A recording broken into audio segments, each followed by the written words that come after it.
Before we start, just a quick reminder to hit that subscribe button. Only 2% are subscribed. At 1,000 subscribers, I'll be posting a special video.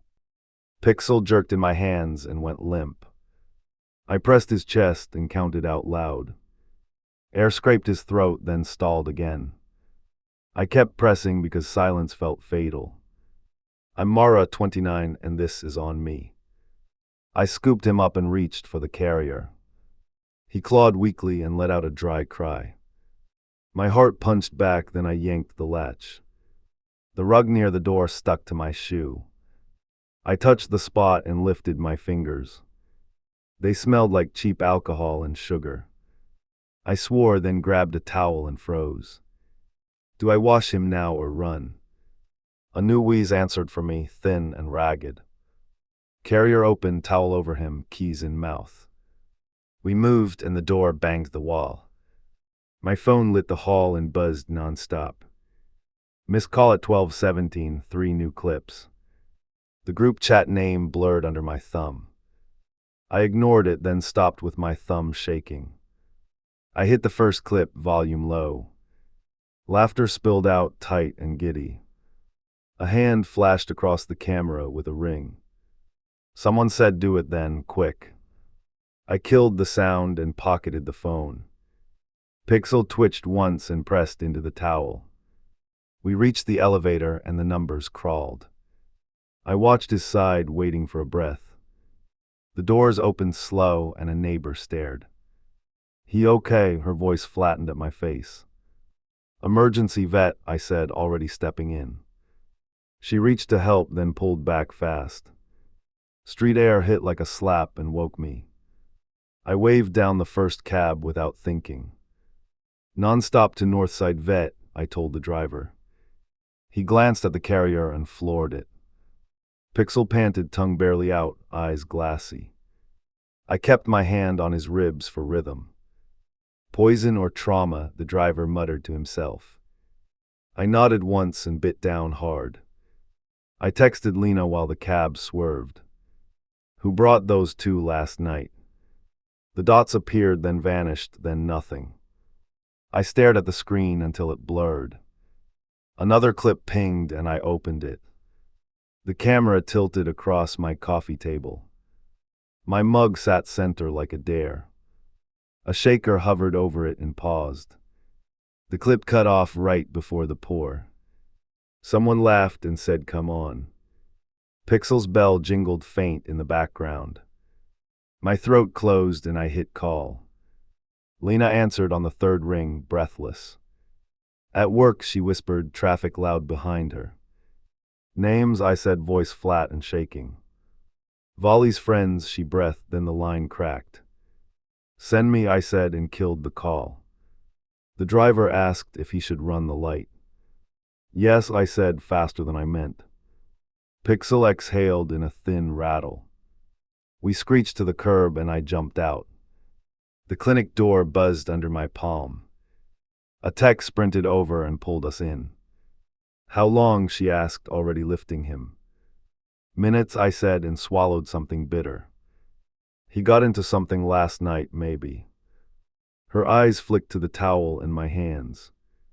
"Wait here," she said, and disappeared fast. The door closed and left me with chairs. I stood instead because sitting felt wrong. I wiped my fingers on my jeans and stared. The hallway clock ticked like a dare. My phone buzzed again and another clip loaded. The lens stared at the floor and shoes. A heavy thud shook the audio into static. Someone whispered, "Don't tell her," and snorted. A nurse opened the door and lined out. "Any meds or cleaners or plants at home?" "Liquor," I said, and the word burned. She nodded once and vanished with purpose. I scrolled back and paused the ringed hand. The ring caught the light and flashed twice. I remembered that hand tapping my balcony rail. A tiny chill crawled up and stayed. New message from Lena finally arrived. 2 first names, nothing else, followed by "sorry." I typed "not now" and stared at them. They looked so small and still dangerous. Another minute stretched, then a muffled yowl. I almost ran in, then forced myself still. He was fighting, which meant there was time. Time I would use, and not gently. I opened the last clip with my thumb numb. Cam pointed at the carrier near the couch. A sneaker nudged the side, soft at first. Then it hit harder and the bell went wild. The hallway hummed with machines and distant voices. A metal tray clinked once beyond the door. I saved the clips and backed them up. If Pixel lived, these would move mountains. The tech reappeared with a tight nod. Stable for now, IV going, monitoring closely. History will help us move faster, she added. I lifted the phone, ready to ruin someone. I opened the gallery and stacked the evidence. The tech returned with gloves and a focused stare. Show me everything you have, she breathed through her mask. I tapped play and the room thinned to edges. She watched the pour begin, then the kick land. We need a blood draw for tox, came crisp and fast. Her hands hovered near the door like loaded springs. There is time, but not for indecision. Take whatever you need, I answered without blinking. She vanished and a monitor beeped a stubborn rhythm. I felt my jaw lock until it hurt. Indecision stayed out and anger stepped in. My screen lit with a new message thread. Unknown number, 2 words, both smug and useless. Delete that, the text sat like a dare. I screenshotted it, then saved it twice. Another buzz hit, this time from Lena. A shared contact slid into view with one tap. Volley's profile photo showed that silver band. I stared until the shape burned into memory. The door cracked and the vet stepped inside. Signs point to ethanol and abdominal impact, she reported. We flushed his stomach and stabilized blood sugar. She paused and looked at the paused video. Was he thrown or dropped or kicked, she asked. Crate shoved, I answered and lifted the phone again. She winced, then nodded toward the hall.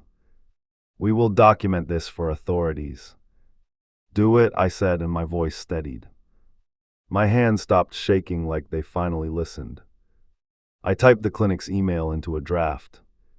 Footage uploaded and the progress bar crawled. Volley called before the upload finished. I let it ring once and then swiped open. Wrong conclusion, came a chuckle that skidded. People drink around pets all the time. Not a defense, I cut in with ice. He cleared his throat and dropped the laugh. Take the clip down and we can talk. I let the silence stretch like a tripwire. Who else was there, I asked without heat. He exhaled slow and tried a new tone. Friends of friends, nothing worth ruining lives. Names, I said and lined toward the door. The vet reappeared with a paper for signatures. Consent for diagnostics and potential legal release, she explained. Volley's voice kept going, pushing air without substance. I signed and his words faded to static. I can make this disappear, he tried again. Not interested, I replied and ended the call. The quiet returned with a weight that helped. Resolve like silence more than noise. The tech swabbed my hands for residue. You handled the mug, she said with care. Chain of custody matters if this escalates. I nodded and memory sharpened to a point. My neighbor texted out of nowhere with urgency. Heads up, she wrote, followed by a blurry photo. 2 men in hoodies leaving at 1 a.m. A glint on a finger caught the flash. I zoomed until pixels turned blocky and stubborn. The band on the hand matched the profile photo. Not proof alone, but enough to anchor the trail. My pulse aligned with the monitor and held. Lena chimed again with a short audio note. Found their last names on Volley's event invite. She breathed hard like she had run a mile. 2 surnames dropped into view and changed the stakes. The vet handed me a small evidence bag. Seal the cup and deliver it yourself. Police will ask for originals and this container. I pressed the seal shut until it clicked. A different number called with an unknown tone. Misunderstanding, the voice tried, lighter and younger. Delete the post before it spreads. There is no post, I answered and waited. A pause stretched, then a muttered curse slipped. We were joking, nothing happened to your cat. Footage shows otherwise, I replied, keeping the pace. The line died with a soft beep. The tech returned with fresh updates and a plan. Vitals improving, but we keep him under observation. Leave a reachable number and stay near. I wrote it down and underlined it twice. I stepped into the hallway and recorded a statement. Date, time, location, and what the videos showed. I spoke slowly so my words would not wobble. Each sentence landed and then the next one. A patrol car rolled into my memory, uninvited. I pictured the report opening on a tired desk. I pictured the clip playing in a bright room. I pictured consequences arriving one knock at a time. Lena sent one last text that cut deeper. Volley asked if you can be reasonable tonight. My thumb hovered over the keyboard and shook. Reason left when the bell started screaming. The vet peeked out again with measured caution. He is sleeping and we are watching closely. Come back in an hour for another update. I nodded and my stomach finally growled. I stepped outside and dialed the station. The operator took the basics without drama. Bring everything and do not confront anyone alone. The words planted themselves like stakes in concrete. A rideshare pulled up with a quiet chime. I tucked the bag deep in my jacket. The door closed and the city slid by. I watched the world move and kept still. My phone buzzed with a blocked number warning. I ignored it, then it rang again anyway. Answer or we come over, the voice hissed. My grip tightened and the driver glanced back. New destination, I told the app with care. Central Precinct, and my finger pressed confirm. I met my own eyes in the window. I did not look away this time. I slid the sealed bag across the counter. The desk officer buzzed me through without comment. In the small room, a record. R clicked on. My phone mirrored to a monitor and threats kept pinging. We watched the first video in full. He paused at the shove and wrote a note. These are times stamped near 12:40, he said. Who are the men? His pen hovered over forms. I gave the 2 surnames Lena found. I added the host and the shared contact. He tapped keys and pulled up their profiles. One has a prior for disorderly conduct, he murmured. He called an investigator from Animal Crimes. She entered fast and kept her eyes on me. Consent to copy your phone now, she asked. Yes, I answered and placed it flat on glass. While the device cloned, my messages exploded again. Take it down now, one number pushed hard. Come outside, another wrote with an address. The investigator captured each screen and kept going. Do not answer, she said and lifted an eyebrow. They want to get ahead of this by intimidation. My chest tightened, but the tightness felt useful. Fear sharpened to focus, then held. A uniform stuck his head in the doorway. Building camera is accessible from the front desk. My mouth went dry because I knew what came next. Escort her home now, the investigator ordered. We rolled in a cruiser and nobody chatted. My block appeared and something was off. The lobby camera faced away by a few degrees. The guard looked pale and kept swallowing. 2 guys came through 20 minutes ago, he whispered. One wore a cap, the other kept his head down. They asked if anyone complained about noise yesterday. The investigator wrote it down and nodded once. We reached my door and everyone stopped moving. The deadbolt sat flush, but the jamb had fresh scuffs. I tasted metal and put the key away. Step back, the lead officer warned and signaled. They cleared the entry with methodical steps. All clear came from the kitchen after a beat. I followed them inside and scanned the floor. Something was missing, and it took a second. The towel from last night was gone. The cup I sealed had vanished from the counter. A smear on the tile led toward the sink. The investigator bent closer, then looked at me. "You did not touch this since the clinic?" she asked. "No," I answered, and my voice stayed steady. She photographed the smear in sequence and bagged a cloth. "They tried to tidy up," she said, almost impressed. "Check the balcony," I heard from the hallway. We stepped out and a plant pot sat cracked. Under the rim, a thin scrape matched metal. The officer fished out a bent key fragment. "Not yours?" he asked, holding it in his glove. "Never seen it," I said and leaned closer. The investigator smiled without warmth and took the fragment. "We will print this and run it." My neighbor opened her door with a cautious peek. "They were back," she whispered and pointed at my handle. One wore a band on his finger again. "Same guy?" I asked, and her eyes flicked down. She nodded and retreated as the officers canvassed. The investigator pulled me aside near the elevator. "Do not sleep here tonight," she said, voice flat. "We can station a car outside for a while." I thought of the clinic and the blinking machines. I thought of the threats and the planned meeting. "Can we bait them instead?" I asked, pulse quickening. Her gaze sharpened like I had opened a door. "Explain," she prompted, hands folded to wait. "They want the files in my silence first." "Set a time at the apartment," I continued. "Let us watch from inside," I finished. She considered, then nodded once with purpose. "We control entry and record everything," she said. "We arrest on trespass or obstruction immediately." I exhaled and the room seemed to tilt. "Pick a time under an hour," she advised. "Predators pounce when they think you hesitate." I texted the unknown number with short lines. "Come by in 40, we talk, bring the other." 3 dots pulsed, then a reply landed fast.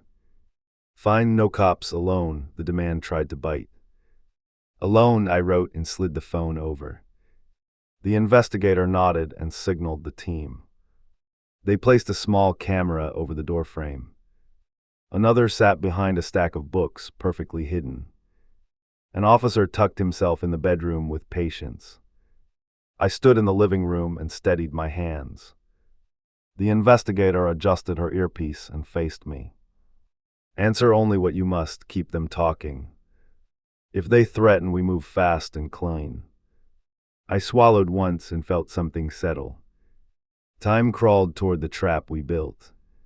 Footsteps echoed in the hall like distant drums. A soft knock landed, then a second followed. I walked to the door and left the chain on. I kept the chain tight and spoke through the gap. "Back up one step," my voice landed hard. A scoff, then sneakers shuffled on the mat. "Open up, we just need to fix something." Hands where I can see them, I watched their wrists. The silver ring flashed once near the peephole. "Talk here or leave now," I let them hear the latch. "Fine," came a breathy answer that tried to sound bored. "We heard you went to the cops," a throat cleared. "Show us the videos," and we all breathed easier. A knuckle tapped the wood with controlled patience. I counted to 3, then slid the chain off. They stepped in and scanned the room fast. One lingered near the shelf with twitchy eyes. The other kept glancing toward the kitchen sink. I closed the door and let silence stretch. "You first," I said and folded my arms. "Why my home again today?" I watched for tells. "Misunderstanding got too loud," the taller one said. His grin died when I did not mirror it. He produced a folded envelope with 2 fingers. "Compensation," he offered, voice dipped and sugar thin. "Take it and we walk away clean." I stared at the envelope like it might bite. "That thing in the cup was a joke," he lifted a shoulder. "Someone bumped the crate by accident during a toast." "Your pet got scared and overreacted," he smiled again. I let the words hang, then I shook my head. Explain the shove in the clip. I kept eye contact. No shove, the twitchy one muttered without volume. Edge of shoe brushed the carrier and it slid. He swallowed, then rubbed his palms together. I stepped closer and lowered my voice. Whose idea was the stunt with the mug? The taller one looked at his friend, then back. Volley hyped it as content, he blurted, then flinched. My heart kicked once, but my face stayed neutral.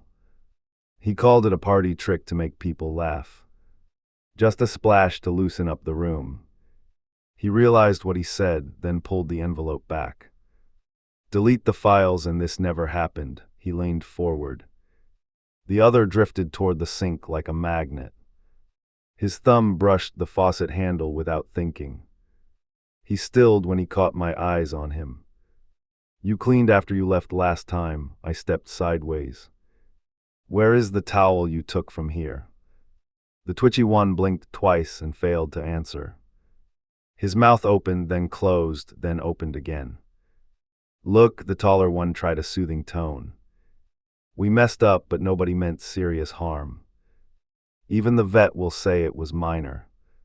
My tongue pressed flat against my teeth. Minor does not break a crate latch, I answered. Minor does not move my cup toward the edge. Minor does not send threats from blocked numbers. Their shoulders tightened and the room got smaller. Those texts were not us, the taller one pushed. Some randoms in the chat were posturing. Online garbage, you know how it goes. I nodded once and held the stare longer. Repeat your last statement clearly and slowly. I tilted my head. He tried to backpedal, then tripped over words. Volley suggested it, we followed his energy. He said the internet loves fearless people. The twitchy one finally spoke with a dry whisper. She will press charges no matter what we do. He searched my face for mercy and found none. His knee bounced once, then twice, then stopped. Who moved the lobby camera this morning? I asked it clean. A pause answered louder than speech for a beat. Nobody touched it, came from the taller with a cough. My eyes dropped to the glint on his finger. Your ring hit the frame when you walked by. Security heard the scrape through the glass. He looked at his hand like it belonged to someone else. The twitchy one shifted weight and stared at the floor. Last chance, I stepped into their space and held. Say what you did without dressing it up. The tall one's jaw twitched, then his shoulders fell. We poured a shot into the mug and pushed the crate. More than once, the twitchy one's voice broke a little. It slid the first time and we laughed. The second time it bumped hard and the bell exploded. He squeezed his eyes shut and let the moment sit. I breathed in through my nose and nodded once. Why come back for the towel and cup? To fix what we could fix, the taller muttered. It looked bad on camera and worse in person. Where are the items now? I kept it brisk. In his backpack, the twitchy one blurted without thinking. The tall one turned slowly toward him with disbelief. I looked at the bulge near the zipper and waited. Open it, my finger pointed and my face did not. Fumbled with the pull tab, then froze. A knock landed outside, heavy and final. The tall one glanced at the door, then at me. Expecting someone, he asked, voice suddenly thin. Yes, I answered and took one step back. The chain slid across the slot with a bright scrape. I did not reach it and watched them realize why. Another knock, then a key turned in the lock. Uniforms filled the frame like a tide. Hands up now, snapped the lid with calm authority. The tall one lifted slowly, the other trembled. Backpack on the table, the command cut through everything. The twitchy one obeyed with jerky movements and regret. Gloved hands unzipped the pocket with studied care. The towel and sealed cup appeared like ghosts. Cameras blinked alive over the doorway and shelf. The investigator stepped forward and faced the tall one. Repeat your description of events for the record. He stared at the items and his bravado cracked. I need a lawyer, he whispered, voice almost gone. You will get one, the investigator answered, unblinking. For now you are detained for evidence tampering. The cuffs closed with a sound I will never forget. As they led them out, my phone buzzed again. A message from the clinic landed with 2 lines. Stable, come when you can. Relief stung like bright water. I pressed the screen to my chest and did not cry. The investigator lingered and met my eyes. This moves forward tonight, she promised, voice steady. Keep your doors locked and stay reachable. I nodded once and finally let myself breathe. I reached the clinic door before I knew I was moving. The receptionist lifted a finger and pointed me to a room. A tech rolled a cart past me at a clipped pace. My pulse climbed and I braced for bad news. He's responsive and holding steady, the vet kept it tight. Small dose of pain relief, fluids continue, her eyes searched mine. You can sit with him for 5 minutes. I nodded once and the seconds stretched like wire. Pixel blinked slow when I touched his ear. His breath rose and fell with a stubborn rhythm. I whispered nothing useful, just a promise I could keep. Nobody hurts you again while I'm breathing. My phone buzzed with a number I recognized too well. We need to discuss reputational damage, the caller began smoothly. Your footage creates a hostile narrative online. I gripped the chair and let him keep talking. Any release harms innocent bystanders connected to Volley. Let's resolve this quietly with a goodwill gesture. Think about your career and friendships. I pictured the carrier rattling and my answer settled. I choose law over gossip, my voice carried clean edges. You can email the investigator with real offers. Everything else is pressure and recorded. The line clicked and the silence sharpened. The vet returned with a clipboard and a request. We need permission to send full notes to authorities. Immediate delivery helps your case. I signed hard enough to indent the paper. A new message arrived from a different contact. Volley wants a meet at the courtyard in 30. Without police, just to clear confusion. I felt heat rise and then something colder. I texted the investigator with brisk sentences. Volley wants contact off record, courtyard in 30. Advise, I stared at the screen until it chimed. Do not go, stay visible and stay near staff. A patrol officer stepped in with quiet authority. Transporting the items to evidence now. Your neighbor identified both visitors from last footage. My chest loosened by degrees and resolve deepened. I stroked Pixel's head and leveled my breathing. The cart beeped once, steady and sure. Shock rolled through me and then drained away. Fear was replaced by something harder. Another ping landed, this time a video snippet. Volley recorded himself smiling into his front camera. Everyone needs to calm down and move on, he performed. I watched his eyes and there was calculation. The investigator forwarded a single-line response. Do not engage, we have enough for warrants. Return to your building with escort. I stood and the tech wheeled the cart aside. Outside, the cruiser idled with doors already open. I climbed in and watched the sidewalks blur. My phone lit up with a final threat. Last chance to be reasonable, or else. The officer glanced over, ready for more.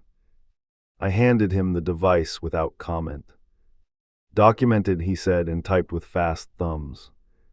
We turned onto my street and something shifted. Volley waited near the gate with a fake smile. 2 friends flanked him at a careful distance. He lifted both hands as if that meant peace. My stomach tightened and I stepped out. Talk inside 5 minutes, he offered with a practiced shrug. We already did that and found stolen property. The officer positioned himself between us with ease. Volley's grin faltered and the mask slipped. He leaned toward me by an inch and lowered his voice. You ruined a brand over a pet's bad night. A post can be taken down for the right price. He winked and I felt the room tilt. I kept my answer flat and unhurried. You kicked a carrier and laced a drink. Brand management ends where cruelty begins. His jaw flexed and the act evaporated. A second cruiser rolled up and doors swung open. Plainclothes approached with printed pages in hand. Search and seizure for devices and clothing, one announced. Volley's shoulders climbed, then he forced them down. They checked his pockets and retrieved 2 phones. He laughed for the camera that was not there. Look at this theater, he tried, voice suddenly airy. The officer cut him off with a measured stare. Influence ends at the curb, the detective told him. We will review timestamps and fingerprints. You can cooperate or complicate your night. Volley's eyes flicked toward me for a save. I said nothing and let the silence work. A neighbor peered from the stairwell with curiosity. The detective logged each device with steady rhythm. Volley's confidence frayed and the threads showed. As they guided him to the car, he twisted. You'll regret this when nothing sticks, he spat quietly. I held his gaze without blinking once. Regret had left the building hours ago. The courtyard emptied and the echo lingered. The officer walked me to the elevator and paused. Call if anyone loiters near your door. I nodded and memorized his badge number. Inside my place, I checked locks twice. The investigator texted a final update for the evening. Arrests processed, devices mirrored, next stop interviews. I exhaled and the room finally steadied. I packed a small bag for the clinic overnight. Not for comfort, just enough to keep me present. Pixel would need calm hands when he woke. I would be there and louder than fear. Before leaving, I opened the last clip again. The carrier rattled and a bell rang furious. I let it play, then I hit upload. The files went to a folder with a new name. Not revenge, not spectacle. Just proof with teeth and dates. The kind that outlives a spin and a grin. The kind that keeps people honest or caught. My phone rattled on the clinic bench before sunrise. Search complete, we collected cameras and a laptop, the investigator reported. There is a clip of the pour from another angle. I stood up so fast the chair scraped like a warning.